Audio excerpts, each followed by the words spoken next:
Hi guys, நம்ம இன்றைக்கி என்ன பண்ண போகிறோம் பார்த்தீங்கன்னா சிக்கன் கிரேவி தான் பண்ண போகிறோம். வாங்க. 2 வெங்காயம், அதுக்கப்புறம் இஞ்சி பூண்டு பச்சை மிளகா, அதுக்கப்புறம் மசாலா, நம்ம 3/4 கிலோ சிக்கன் வாங்கிக்கிறோம். 2 தக்காளி மிக்ஸ் பண்ணி வச்சுருக்கோம். நம்ம ஃபஸ்ட்டு கொஞ்சம் ஆயில் ஆட் பண்ணிக்கலாம். மசாலா போட்டாச்சு. இப்போ கொஞ்சம் ஆனியன் போட்டுக்கலாம்.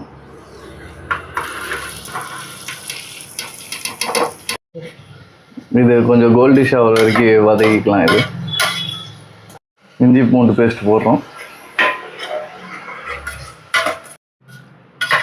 இஞ்சி பூண்டு பேஸ்ட்டு போட்டிருக்கேன். அதில் ஒரு 2 பச்சை மிளகா போட்டிருக்கேன். ஏன்னு பார்த்தீங்கன்னா அது கொஞ்சம் டேஸ்ட்டை இன்க்ரீஸ் பண்ணி கொடுக்கும். ஆனியன் வந்து சீக்கிரமாக வதங்கணுன்னா நம்ம கொஞ்சம் மஞ்சள்தூளும் உப்பும் ஆட் பண்ணிக்கலாம். இதில் ஆனியன் பார்த்தீங்கன்னா இப்போ நல்லா வதங்கிச்சு. இப்போ நம்ம என்ன பண்ண போகிறோம்னா அந்த தக்காளி அரைச்சதை ஆட் பண்ண போகிறோம். வந்து நம்ம 2 to 3 minutes இதை கொஞ்சம் நல்லா மிக்ஸ் பண்ணிக்கலாம்.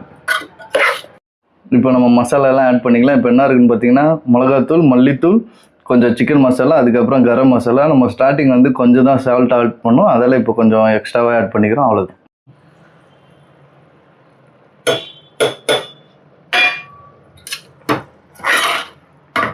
இது என்னன்னு பார்த்தீங்கன்னா ஜீரகமும் மிளகும் வறுத்து பொடியாக்கி வச்சுருக்கேன். இது கொஞ்சம் போடலாம். இந்த 3/4 கிலோ சிக்கன் ஆட் பண்ணுறோம்.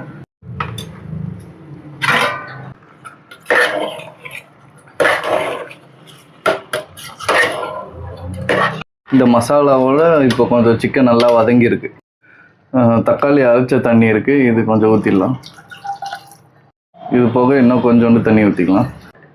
அதெல்லாம் க்ளோஸ் பண்ணியாச்சு. இதுக்கப்புறம் நம்ம ஒரு 15 minutes கழித்து ஓப்பன் பண்ணி பார்க்கலாம்.